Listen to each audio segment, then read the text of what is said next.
Lūdzu. Saruna restorānā. Kas savu cilvēku, kurš strādājot nejuši aplīk cilvēku saklas? Nu kā? Es. Bērnībā gribēju strādāt ar dzīvniekiem, bet vēlāk es sapratu, kā ar dzīvniekiem man tik un tā vajadzētu strādāt. Kāpēc arotbiedrības biedrs pieteicās darbā pa cietumsargu? Viņš gribēja pārliecināties, ka pat aiz restēm ir garantēta atpūta.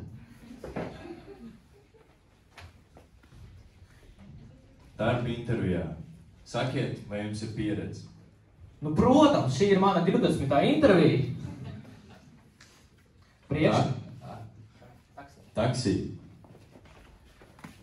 Man ļoti patika mans darbs. Neviens nevar no ko uzlikt, pats sev esmu priekšnieks. Šeit pa kreisi griez. Priekšnieks apbrauc ar jaunu BMW, darbinieks ar priekšnieku. Laba mašīna. Ar to strādā vēl labāk, un tad nākamajam gadam man būs vēl labāka mašīna. Karjeras centrā atzīme. Laiks. Mūsu žūrija. Aha. 4.